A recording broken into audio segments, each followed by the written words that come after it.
Hey guys, it's AVG back again, here to bring you another video. This one's going to be doing 10 things WWE wants you to forget about Christian.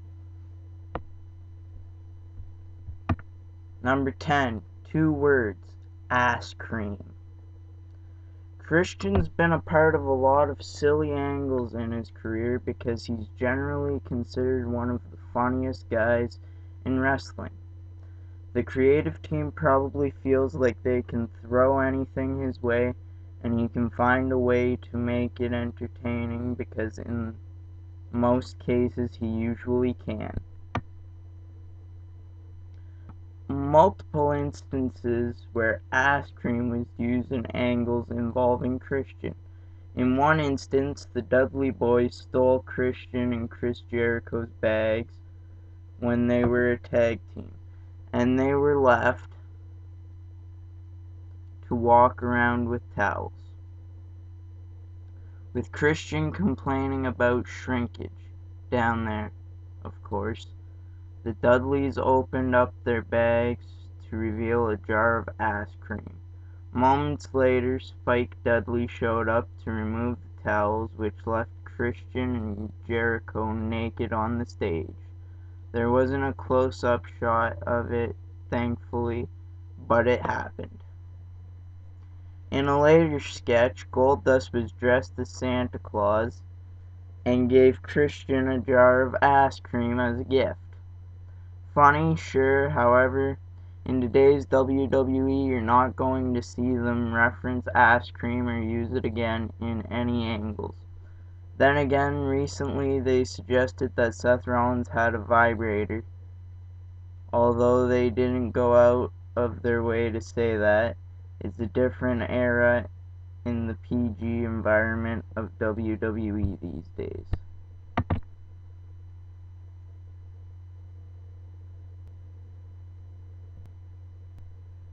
No, he never spoke when he was rude. Talkers of his era. He has been able to deliver good promos, whether he was comedy stuff, Edge, solo, or his general promos where he was talking about how great his ability on of his. However, Christian was getting out. He was part of the Brood stable with Gangrel and Edge. As part of that group, he didn't speak. It was part of the mystery of the character.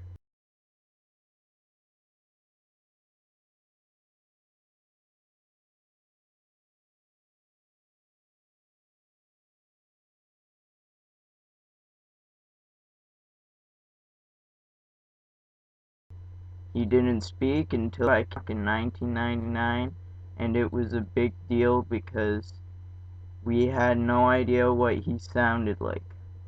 Speaking also led the History of Darkness group, although he was saved by Gangrel and Edge. Once the Brood group ended, Edge and Christian developed into talkers that were WWE. It's weird to think that they would make Christian a mute, but for most of his first year in WWE,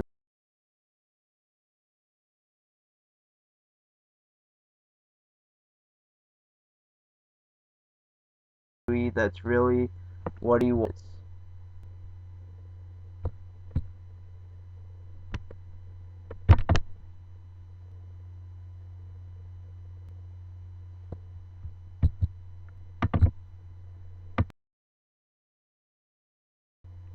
Eight, the forgotten TLC match on SmackDown. When WWE talks about the history of tag team TLC matches, they start with the first one at SummerSlam 2000. Edge and Christian won that one. The next one up was at WrestleMania 17 in 2001, which Edge and Christian also won. The third and forgotten TLC match aired on the May 24th, 2001 edition of SmackDown, taped 2 days earlier in Anaheim. The new tag team champions were the babyface duo of Chris Benoit and Chris Jericho, since evil heel Vince McMahon wasn't happy about the Canadian Chris's as the champions. He put them in a TLC match with the three teams that were in the other two TLC matches: Edge and Christian, the Dudley Boys, and the Hardy Boys. It was a great match, even with 8 men involved. The winners were Benoit and Jericho, as they proved they could hang with the best tag teams of that era and win a match that they had never been in before. Even though it's a great match, it's something WWE wants yet, and you won't see it on any compilation DVDs or anything like that. Why? Because Chris Benoit was involved. That's why.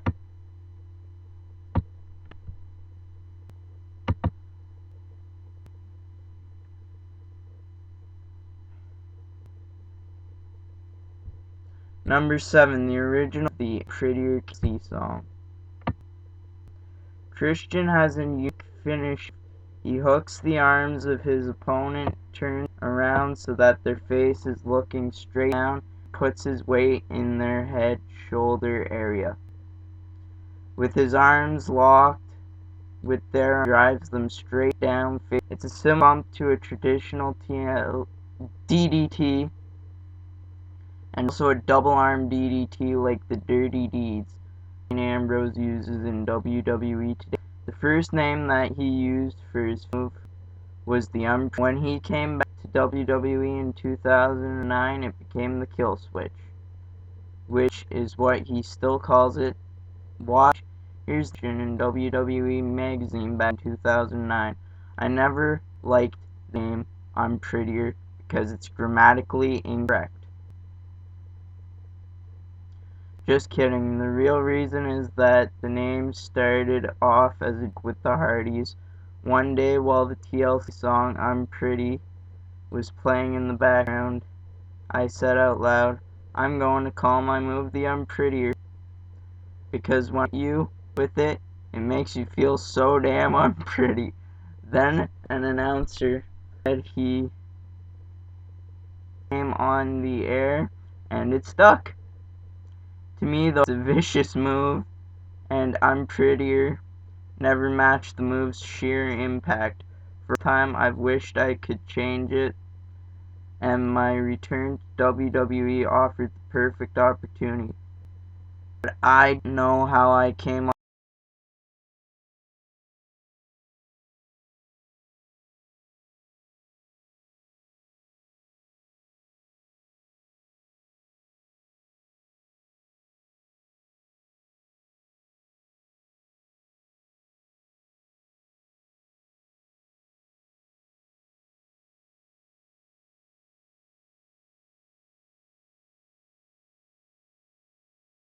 up with it just hit me.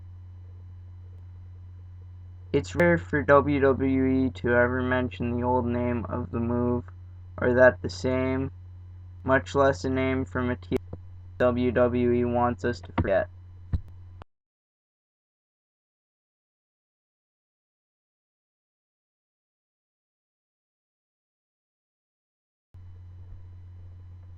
Number 6. Even when healthy, creative has nothing for him. The last few years have been rough for Christian. After spending most of his 20-year career working without suffering very many injuries, he's been injury prone the last 2 years. He's had to deal with major shoulder surgery as well as concussions, and because of those injuries, he's been on the sideline more than he's been in WWE TV. On the pre-show at last year's Champions event, hosting the Peep Show pay-per-view panels last year, and recently hosted an entertaining 15 Smack with Edge. What about his matches? How about having one more match? We have no idea if it's ever going to happen again. He may have wrestled his match. We don't know. WWE doesn't say much about him. It's as if They want us to forget that he's an in-ring. You would think that the creative team would have a guy that is probably a Hall of Famer, but don't, and that's a shame.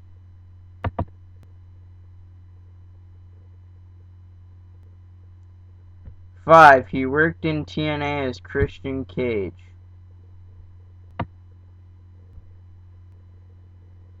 Christian has had 2 separate runs in WWE. In the company in 1998 when he was 25 years old. He had a lot of success as a tag team wrestler with multiple partners and won some mid-card titles, but he wasn't able to become a main eventer. He ended up leaving in late 2005. His second run in WWE started in 2005, and he's been in the company ever since. Where was he? He was working for Total Nonstop Action Wrestling.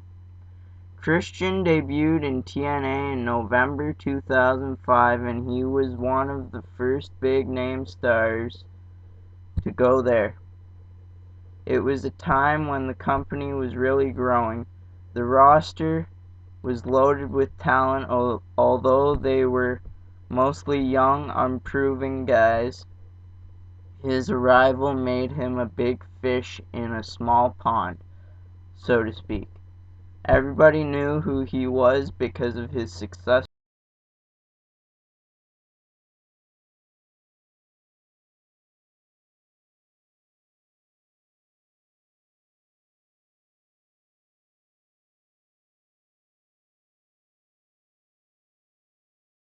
WWE career. It was a big deal for him to go there. He had a lot of success in TNA. He won the NWA World title 2 times and had a number of great matches there. You could see that he was happy for a while, but 3 years seemed to wear on him. By the time it got to late 2008 and his contract was up, it was clear that he wanted to leave. That's what he did. Following 3 years in TNA, he was back in WWE. Number 4. Vince McMahon wanted to put a blue dot on him. You might be looking at that and thinking, what do you mean Vince McMahon wanted to put a blue dot on Christian? It's true, apparently. Here's how former WWE writer Alex Greenfield explained it. Christian was just so completely over, and everybody thought he was going to get a push at. I think it was the World Heavyweight Championship at that point. We were playing one time shortly after I started, and Vince was, damn, I just don't like his face. His face really bothers me. I was like, he's ugly, Vince? No, it's not that he's ugly. It's just I don't know. It's ratty. You know what we should do? That Kennedy gimmick. And we're all like, what? Someone from the Kennedy fortune, I guess, got arrested for Wendy's at some point. When a woman who him stand all put a blue dot over her face. Vince was like, God damn face whenever he comes out. It was the flight to Sheffield, England, also the flight where the Spirit Squad idea was invented. This was a whole flight of bad ideas. What a bizarre story. Was probably around 2005 since the Spirit Squad debuted in early 2006. Christian left WWE in late 2005, but he was on fire when he left. Thankfully it didn't happen, but if a former writer is going to publicly talk about it, then that means it was probably discussed. Apparently JBL once referenced the blue dot story when Christian was on camera too, so that adds to legitimacy of the what a bizarre idea.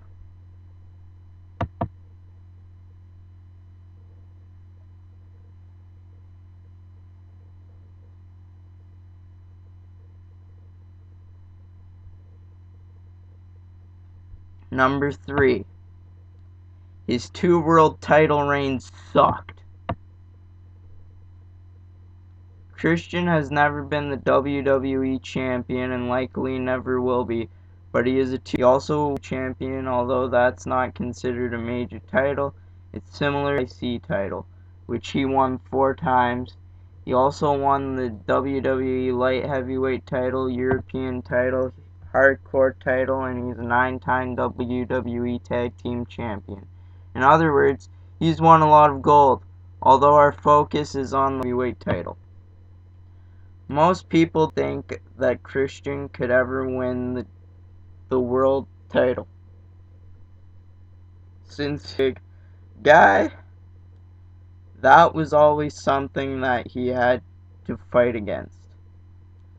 Following the neck injury of his best friend Edge, that caused Edge to retire.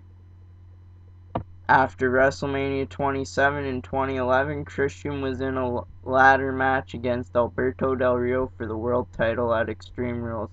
It was a huge moment in his career. A lot of fans were surprised by it, but they were happy for him because they know how hard he worked. Finally, 13 years after he started in WWE, then it ended after 2 days. Christian lost the world title to Randy Orton in a match on SmackDown. When he lost to Orton again, he turned heel because of it. Christian ended up winning it back at Money in the Bank 2011, although it was only after Orton was disqualified. When Christian faced Orton again at SummerSlam 2011, it was an Orton win that led to another title change, and Orton won the feud. Basically, they wrestled a bunch of times, usually had great matches, and Orton dominated that rivalry.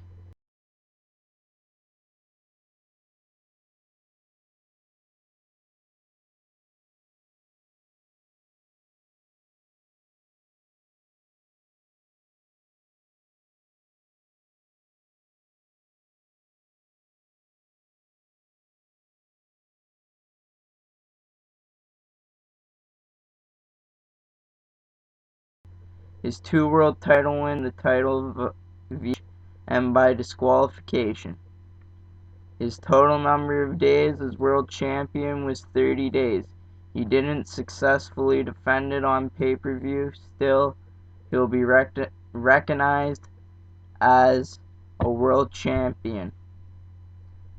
It's just how he won it that will really be forgotten.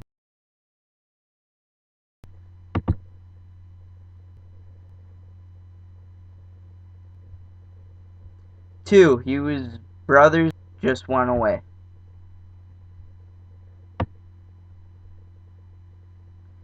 If you watched WWE in 1998 when Christian debuted, you know that he showed up for the first time during an Edge match against Owen Hart.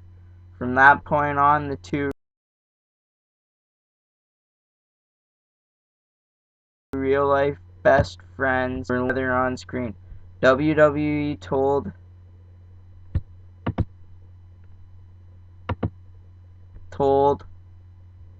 its viewers that they were brothers. It was because they had the same kind of hair, they were around the same age, and they looked the part. When they ascended as the best tag team in the business from 1999 to 2001, always called Brother Angle. Christian turning heel on Edge in 2001 because he was jealous that Edge was more successful than him. Once what happened in 2002, they went their separate ways. WWE really didn't have to push the Brother Angle anymore. Following Christian's 2000 return to WWE, their relationship was acknowledged, although suddenly they were simply called friends instead of brothers. It was as if WWE wasn't interested in calling them brothers anymore, so they were just going to call them friends and forget about the years they spent telling people they were brothers. There really was no great explanation by WWE as to why they dropped the brother thing although all we can figure is that it was something they wanted to stop doing. It's wrestling. There isn't always a great explanation for these things. What we do know is that WWE wants you to forget about calling Edge and Christian brothers. That's for sure.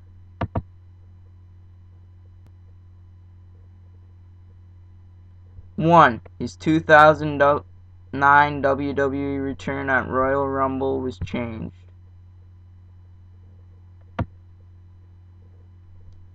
We want Christian. It wasn't a chant that often, and it wasn't acknowledged by the announcers, but that's what the crowd was saying at the beginning of Jeff Hardy's world title defense against Edge at the 2009 Royal Rumble. The reason they were chanting that is because Christian's run in TNA ended in 2008, and everybody assumed that they would get to help. He would get involved to help his brother Edge beat Hardy.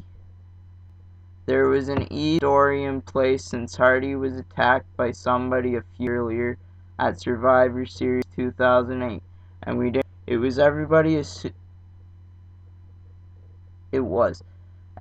assumed it was going to be due to his history with Edge.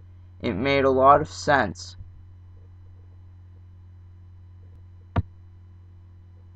Prior to the Rumble pay-per-view, fans online knew that Christian was coming back to WWE. It was also heavily rumored that he would show up to help Edge win the world title instead. Matt Hardy showed up, acted Jeff, and Edge left with the world title. Attacked his brother Jeff, and Edge left with the world title. Christian debuted on the ECW brand a month later, which was very underwhelming. It was one of the best ideas for a return that WWE has ever had, but they blew it. The reason plans changed was because it leaked onto the internet and management felt like it was too obvious because of it. If Christian returned during that angle, he could have been in a top feud with Jeff Hardy, who was one of the top faces at the time, and also aligned with Edge. Again, he could have split up to have an epic feud too. Instead, he was put on the dying ECW brand. What a shame.